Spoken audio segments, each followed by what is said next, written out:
Ohio. Mr. President, I appreciate the comments from my colleague from Rhode Island. I would say that all of the above energy. So I do support the energy efficiency you talked about and other opportunities to ensure we have the ability to be energy independent. But at a time when the price per gallon is over $4 on average, we also need to produce more in this country. And here we are at a time where we have an executive order from the President saying we're going to freeze all leases on public lands and waters. We have an executive order from the President, obviously stopping Keystone XL pipeline. We have an executive action by the President to rewrite the policies with regard to permitting that are in the waters of the United States that are very important to energy projects. So we got to do it all, because otherwise, without certainty, we're not going to get the oil and gas production we should have here to be able to substitute what we're getting from places like Russia. The President did the right thing by banning the Russian oil, but we ought to also be doing the right thing with regard to North American production. I stand today to support the Postal Service bill that's before us. We're nearing the end of a long journey to help the Postal Service and to help the Postmaster General to be able to implement needed reforms. Last year, Senator Peters, who I see is on the floor here, and I introduced the Senate version of the Postal Reform Act. We had 28 co-sponsors, equally divided between Republicans and Democrats. Why? Because the Postal Service is not a partisan issue. It's something that all of us should agree on. We need to save our Postal Service. Otherwise, we're going to be in big trouble. In the next few years, I believe it would go insolvent. Otherwise, I believe we'd be here talking about a big bailout. This is not a bailout. In fact, there's no appropriation in this legislation. Post office is really important to my constituents. Young, old, rural, urban, everybody. That's why we've seen such strong bipartisan support when this bill passed the House of Representatives by a vote of 342 to 92. That rarely happens in the House. And strong bipartisan support last night when the Senate cloture vote was 74 to 17. Saving the post office is the right thing to do, let's face it. The fact of the matter is the Postal Service is delivering less and less more profitable first-class mail to more and more places. That economic model just does not work. And that's a recipe for ruin if we don't adjust to this new reality and make some necessary changes. And is it hard to make changes? Of course it is, but it's the right thing to do. We've talked about it for years here. Finally, we came together, Republican and Democrat. Neither of us got exactly what we wanted. Both had to make concessions, but we were actually doing the right thing for the country here to save the post office. And I regularly hear about this from my constituents across Ohio. I'm sure you hear the same. You hear from your veterans. You hear from some of your rural residents who depend on the post office for a lot, including their life-saving medications. Families rely on the post office to deliver their rent checks on time, to pay their utility bills, to get their Social Security checks. In Ohio, we've got no excuse absentee voting. It's worked really well for over a decade now. But if you're a voter in Ohio, you want to get your application in time, and you want to get your ballot in time. That all depends on the post office. Small businesses in Ohio reach their customers primarily through direct mail now. That's through the post office. So this is really important that we put the post office on a sound financial footing. And by the way, it can't be done just with an act of Congress.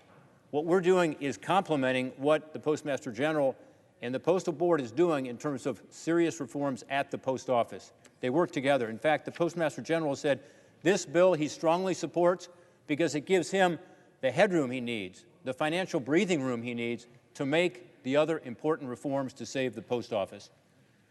What do? First, we eliminate a very burdensome pre-funding requirement for retiree health benefits. Congress mandated this a decade or so ago.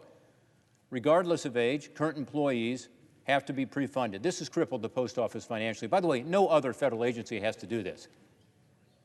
And private sector companies don't do this. This is pre-funding. The money will be there, but it's not a matter of having to pre-fund it that is crippling the post office financially. Second, we require the post office employees who are retiring, who have been paying into Medicare their entire careers, to enroll in Medicare Part B and to access Part D, something, by the way, that almost every private sector employer does. They're already in Part A. Third, we require the Postal Service to maintain its current standard of a 6-day-a-week delivery through an integrated delivery network of mail and packages together, so that those who rely on the Postal Service for their medications and other important needs are properly served. That 6-day-a-week delivery, by the way, is really important to my constituents and to a lot of your constituents if you talk to them about it, particularly in the rural areas. The Congressional Budget Office estimates that after all this bill will result in a savings to the taxpayer. The savings over the next 10 years is $1.5 billion. I'd also like to note what this bill does not do, because there's been some misinformation out there. 1, it does not appropriate new funds to the post office, period. 2, it does not change the accounting or costing structure for packages and letters, so it does not disadvantage private sector carriers. That's very important to me. This is the status quo that we're putting in place here. It does not change the accounting or costing structure for packages and letters. Third, it does not allow the Postal Service to enter into new commercial services like postal banking. That's also very important to me. And contrary to the claims of this bill's opponents, this bill does not impact the solvency of the Medicare Hospital Trust Fund. That's the trust fund we all talk about, going belly up 2026. It does not affect it, period. CBO has actually written us something saying that, but it just makes sense. People are already in Part A. And this bill does not increase the Medicare Part B and Part D premiums based on the CBO analysis. Why? Partly because it's such a small number of people. Only 25% of postal employees are not already in Part B and Part D. So those additional ones make very little difference. But part of it is they're paying their premiums. So let's pass this bill. We also have a budget point of order before us. It's coming up next. I want to be clear. Again, CBO has estimated $1.5 billion savings over the 10-year budget window that we have to use around here. However, CBO has estimated this legislation would likely increase on-budget deficits by $5 billion or more in at least one of the 4 10-year periods beginning in 2032. I'd like to make 3 quick points. First, none of this deficit is related to the Medicare Hospital Insurance Trust Fund for Part A. Again, that's the trust fund that we talk about a lot here because we're concerned about it. It could be exhausted as early as 2026. CBO said that trust fund will not be affected. Second, CBO's estimate only addresses on-budget direct spending. It actually excludes all future savings to the post office, which are off-budget. Let me give you an example of that. The premiums that Postal Service employees are going to pay. That's not part of the calculation. Third, and finally, this budget point of order ignores that postal workers are entitled to Medicare Part B and Part D like any other eligible American worker. The bill simply requires future Postal Service retirees to access these benefits, the 25% that don't already do it. Private sector employers require their retirees to do the same thing, of course. No one raises these budget points of orders on them.